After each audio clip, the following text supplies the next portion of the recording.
창세기 18장 19절 다 같이 찾겠습니다.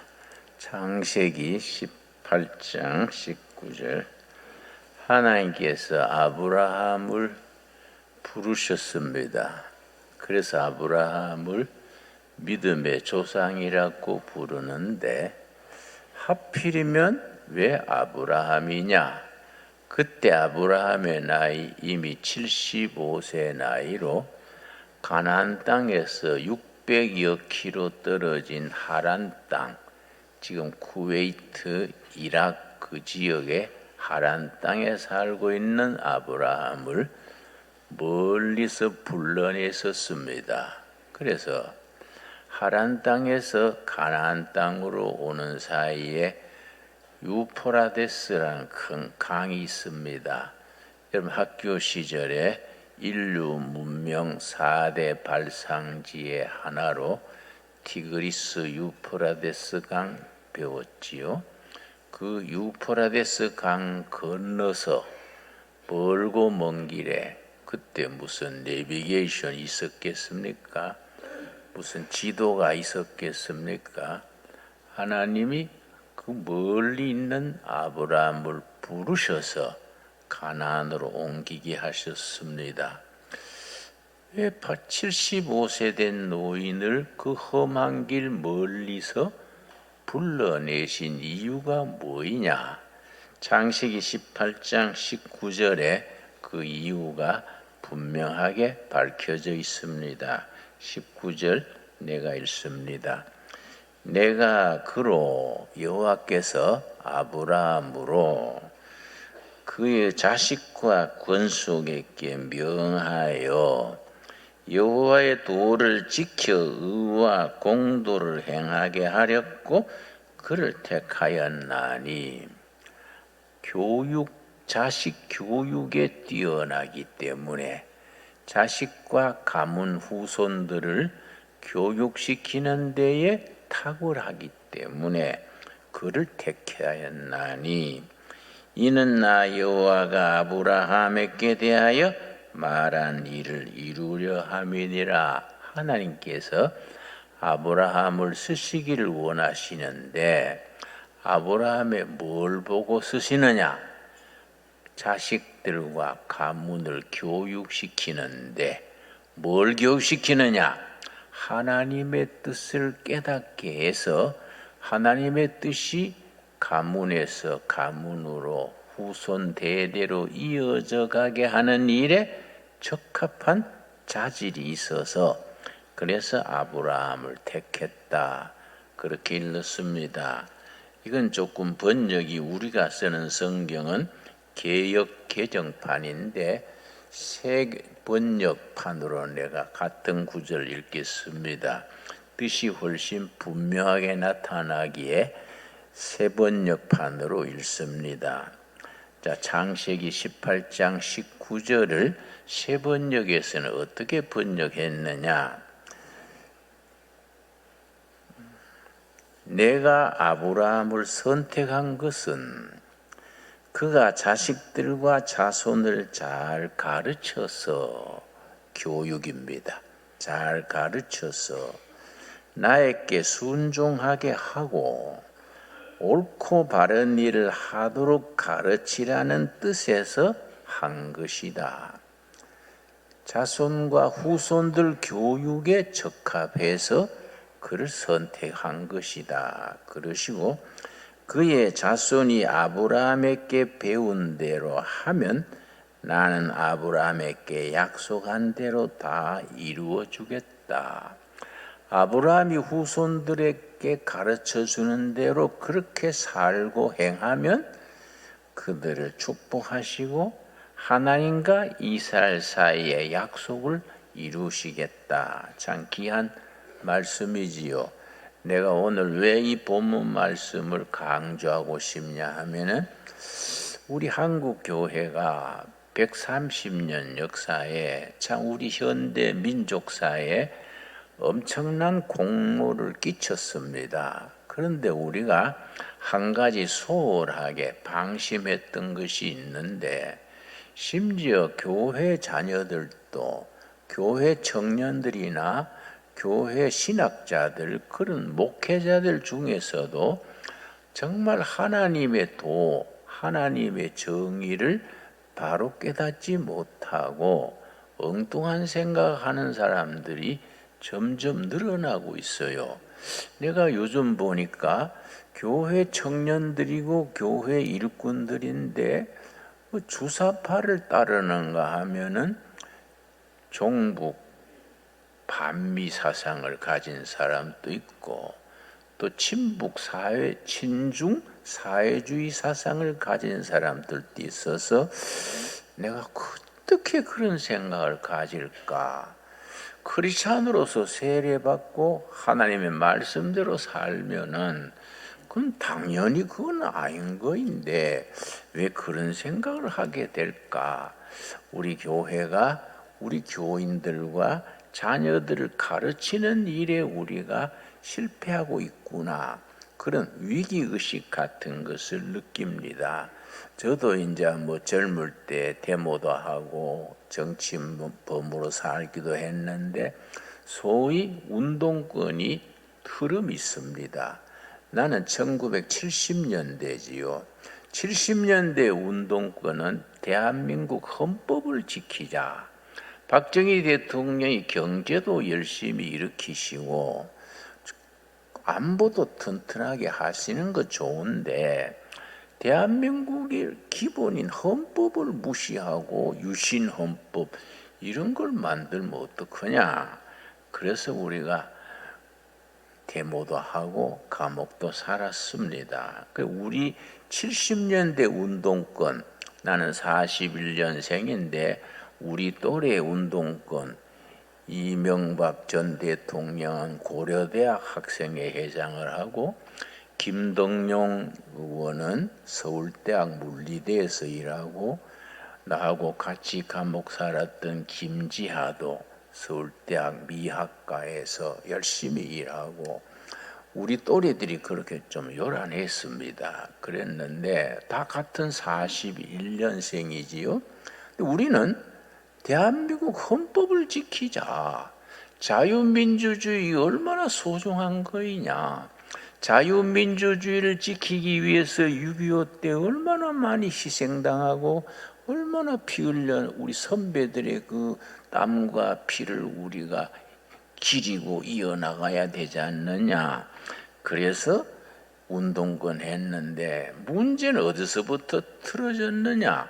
1980년 소위 광주 민중항쟁으로 일컬어지는 광주 사태 때부터 우리 신군부 전두환 그 장군들이 12.12 사태라 그래서 정권을 잡으면서 그 다음에 5월 달에 광주 민중항쟁이 일어났습니다. 그걸 이제 우리 신군부가 아주 금남로에 피를 흘리고 탄압을 하게 되니까 80년대부터 이 민주화 운동이 지하로 내려가면서 북한 주사파하고 접선이 된 거지요. 주사파라는 것은 김일성 주체 사상이 민족의 희망이다. 그런 엉뚱한 생각을 하는 생각이 우리 지하 운동권하고 서로 만나가지고 변질이 되기 시작했습니다. 그래서 우리 70년대 지난 80년대 이후의 운동권은 두 그룹이 있습니다. 우리의 설교 시간에 자세히 말할 건 아닙니다만은 윤곽만 말씀드리자면은 PD 그룹이 있고 NL 그룹이 있습니다. PD 그룹이라는 것은 People's Democracy, 인민민주주의라 하겠지요. 막스 레寧주의 공산주의 사상 정통을 그대로 받아들여서 대한민국을 그 체제로 만들자.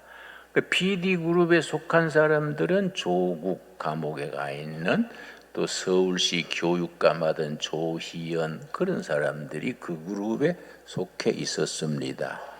NL그룹은 National Liberation, 민족 해방 전선 그러는데 골수 주사파지요.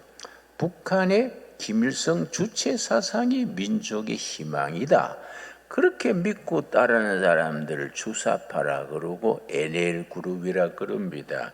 대표적인 인물로 임종석 같은 분, 이인영 통일부 장관 했는 그런 사람, 또 이석기, 그런 사람들이지요.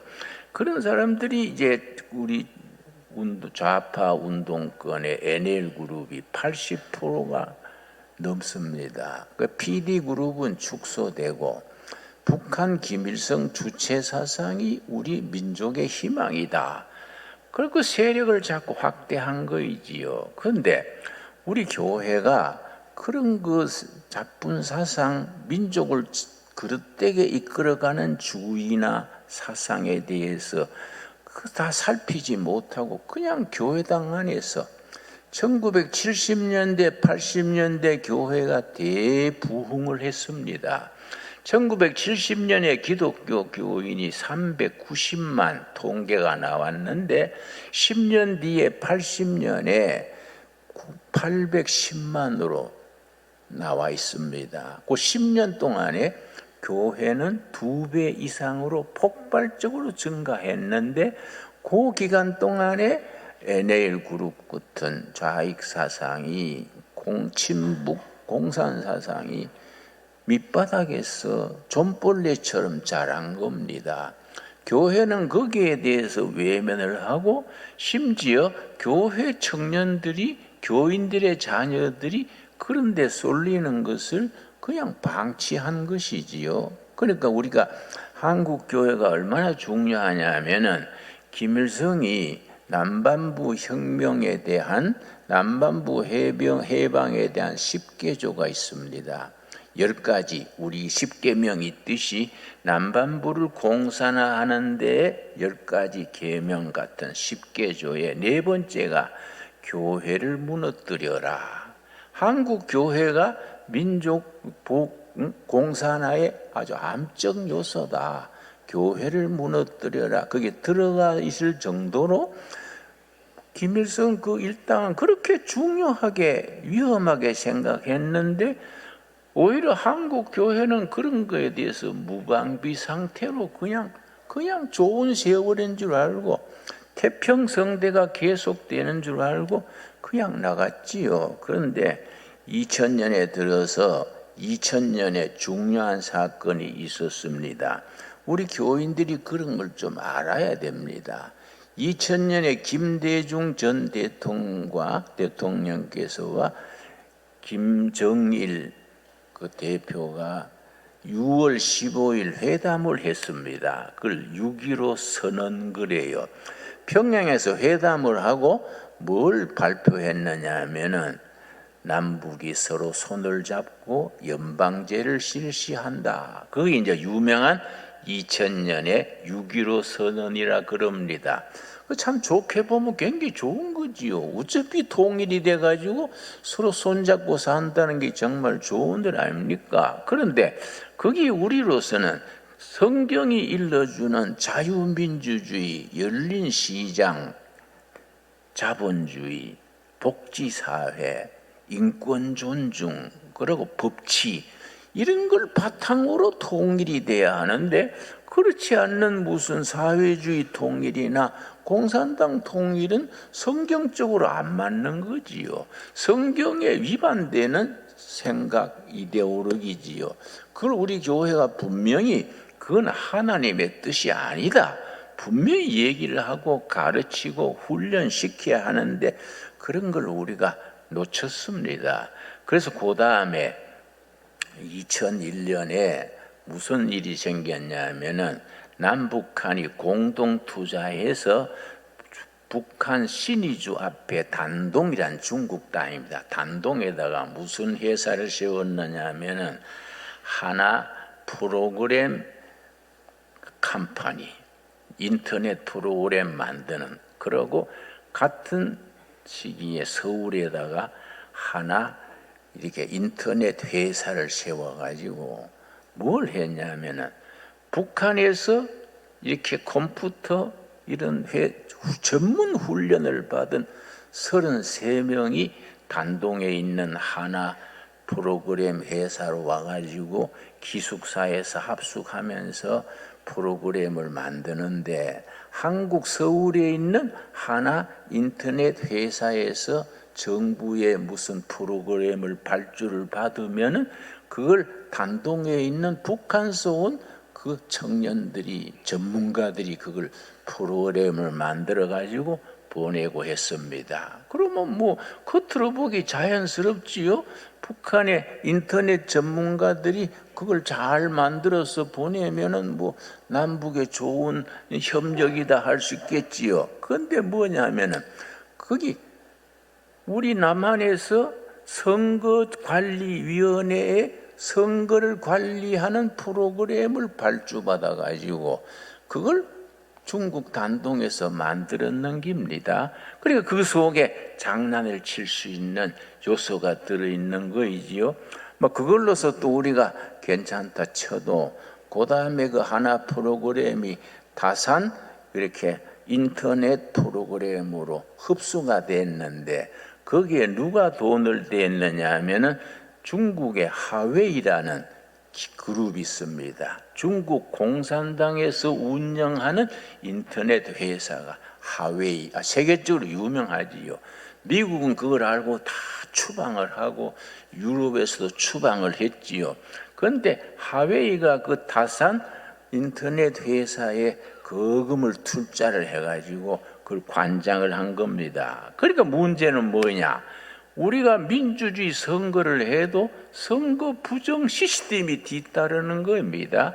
그러면은 우리가 저기 민주당의 대표인 이 누굽니까? 이 대표 서울대학 사회학교에 나왔는 이 무슨 나이 드니까 이름도 잘 잊어버려요. 하여튼 여러분 늙지 말고 삽시다. 이 최정 이 사람이 중국을 2000년에 가가지고 중국 공산당을 배운 거예요. 그러고 2017년에 더불어민주당 대표의 추미애라고 있습니다. 추미애. 중국 가가지고 뭘 배웠느냐 하면은 자 NA그룹도 PD그룹도 벽에 부딪힌 겁니다. PD그룹은 중국 공산당 사상을 따르는데 중국 공산당이 러시아 공산당이 뭡니까? 1991년에 소련이 무너진 겁니다. 자기들의 어머니 같은 러시아 공산당이 허물어지니까 아이고 그만 멘붕에 빠진 거이지요. 그걸 믿고 따르는데 허물어지니까 큰일 났지요. 그래서 PD그룹이 아주 약해졌습니다. 그리고 NL그룹은 왜 또 문제가 생겼냐면 1980년, 1990년에 가서 북한이 고난의 행군을 하면서 100만 내지 300만이 굶어 죽으니까 NL그룹이 공황에 빠진 거이죠. 김일성 주체 사상을 따르는데 수백만을 굶어 죽게 하니까 이거 어떻게 되냐? 이런 거를 따를 수 없지 않냐? 그래서 우리 NL그룹 중에 주사파 중에 유명한 서울대학의 김영환이라고 있습니다. 김영환. 그 사람이 밀선을 타고 북한을 2번이나 갔어요. 1980년대 북한이나 가가지고 김일성 2번 만나고 뭐 아주 남만부 해방을 위해서 민족 해방 전선을 만들고 했는데 북한 가보니까 굶어 죽고 이건 민주주의도 아니고 굶어 죽고 하니까 이거 안 되겠다. 공산주의가는 안 되겠다. 그래 남한에 와가지고서는 자기를 사상 전환을 한 거지요. 그 전환하는 걸 영어로 컨버트, 그래 컨버트. 교회로 말하면 회개를 하고 돌아온 거지요. 그러니까 자기가 조직했던 민족 해방 전선을 해체시키고 자기는 이제 자유민주주의로 돌아왔는데 그때 전향하지 않고 남아있던 사람이 경기 동부연합회, 이석기, 인천연합 이런 것들은 전향 안 하고 그냥 남아 있었는데 자기들이 어디서 길을 찾았냐 하면은 중국 가보니까 공산당이 정치하면서 시장은 자본주의로 하는 거예요. 이렇게 하면 되겠다. 중국식으로 하면 되겠다. 모든 토지는 정부가 소유하고 사회주의로 하고 산업은 자본주의로 발전시켜서 사회주의적 자본주의를 하면은 중국식으로 하면은 대한민국이 살 길이 있겠다.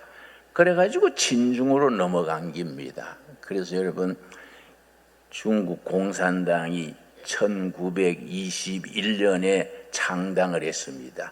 100주년이 2021년이에요. 북경에서 2021년에 공산당 100주년 기념대회를 했는데 세계 여러 나라의 공산당 당 깃발이 쫙 단상에 꼽혔는데 단상의 깃발 중에 더불어민주당 깃발이 있는 거예요. 그 속에 민주당 깃발이 턱 서 있으니까 내가 그걸 보고 이상하다. 더불어 공산당이냐 뭐이냐. 공산당 100주년 대회에 더불어민주당 깃발이 있을 이유가 없잖아요.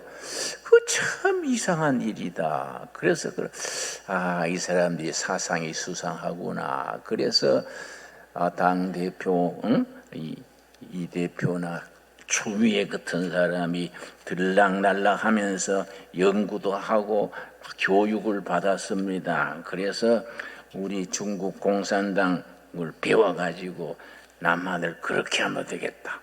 박정희가 경제개발은 해놨겠다. 이제 정치만 일당리 잡아가지고 이렇게 공산당으로 하면은 사회주의식 자본주의로 하면은 우리가 북한까지 통일해가지고 중국 힘을 빌려가지고 김정은이는 튕가내버리고 남북 통일할 수 있겠다. 이런 장난을 하는 겁니다. 그러니까 이런 사실을 우리가 알고 참말로 교회가 중요한 거지요. 하나님의 말씀으로 우리가 나라를 바로 세워 나가야지요. 오늘 본문 말씀에 예수님이 제자들에게 뭐라 그랬습니까? 바리새인들의 누룩을 주의해라. 바리새인들의 누룩, 사두개인들의 누룩을 주의해라. 그러니까 제자들이 못 알아듣고 그냥 술 만드는 누룩인 줄 알고 뭐 엉뚱한 소리 하니까 내가 그 누룩을 말하는 게 아니다.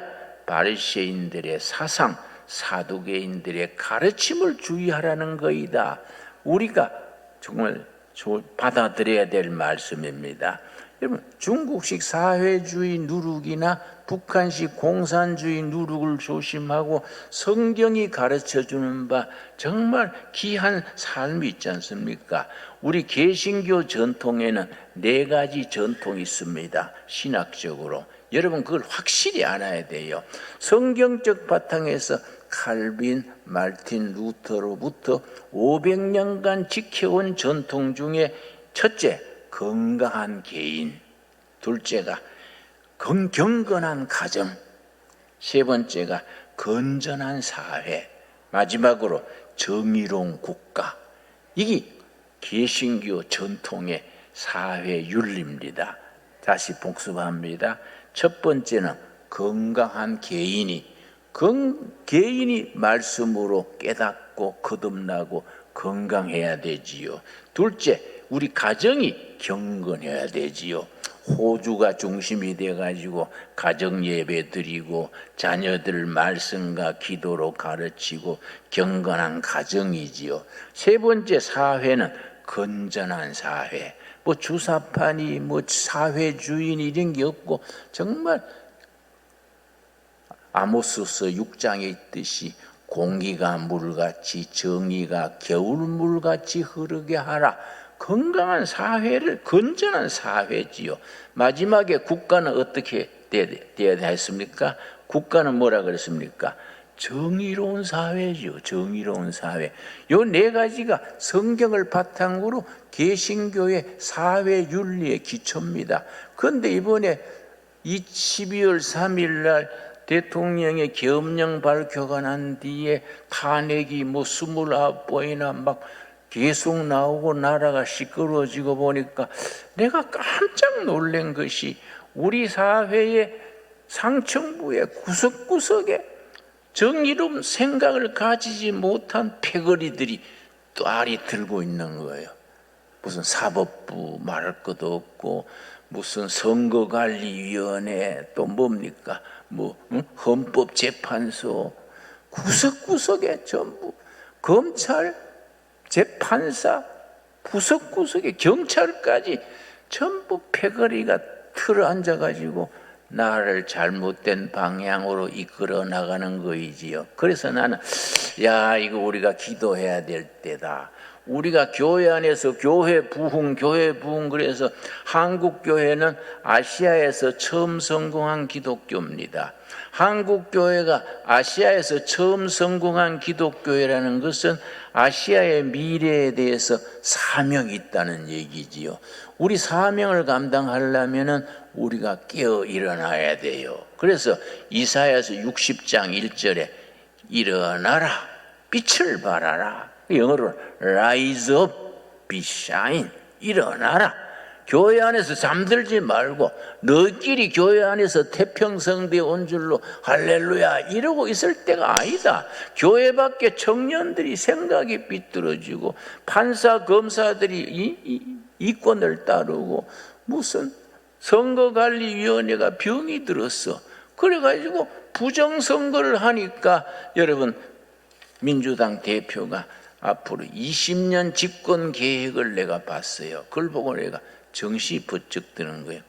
좋은 무리들이 20년, 30년 가면은 일본 자민당은 70년 일당으로 나가니까 괜찮다 쳐도 못된 생각을 가지고 부정선거를 해가지고 20년이든 100년이든 나가겠다 그러면 이 좀 먹는 나라가 되는 거이지요.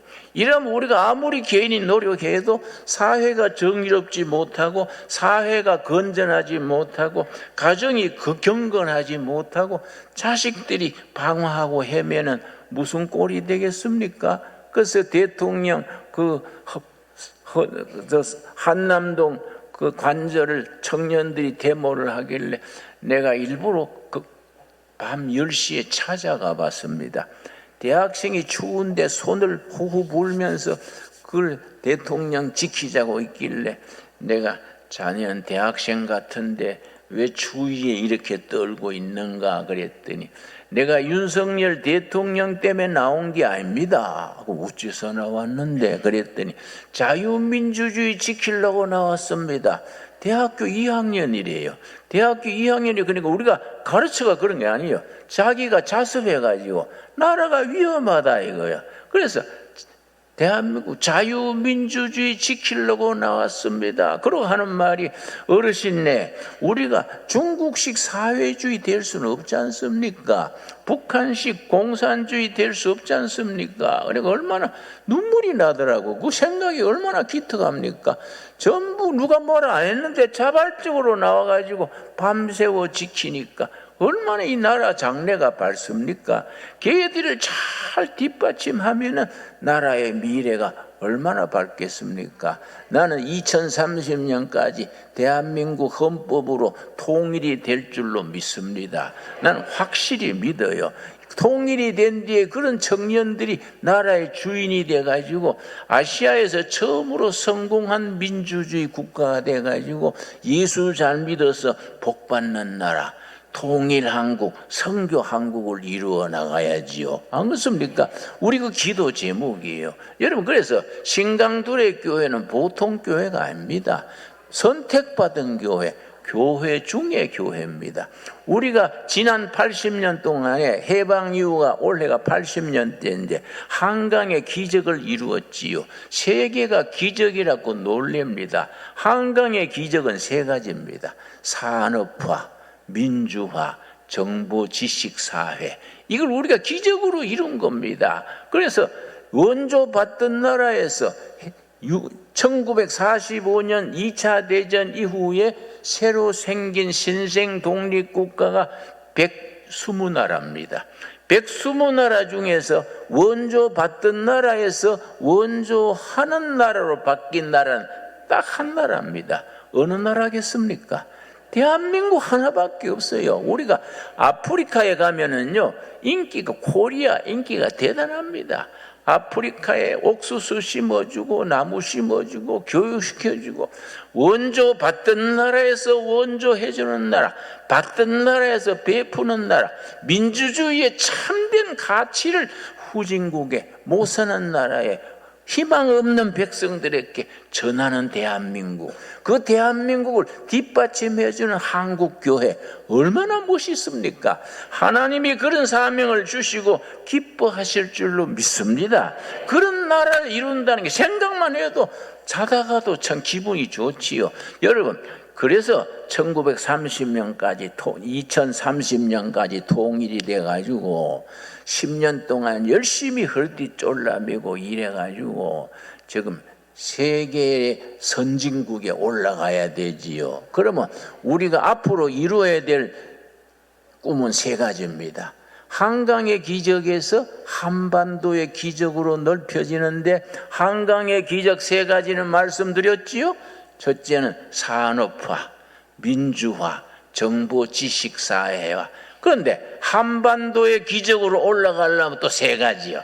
첫째는 통일한국, 선진한국, 온 세계 기독교 복음 전하는 선교한국. 여러분, 나라 한번 따라합시다. 통일한국, 선진한국, 선교한국. 우리의 생각과 우리의 꿈과 비전을 하나님께서 기뻐하실 줄로 믿습니다.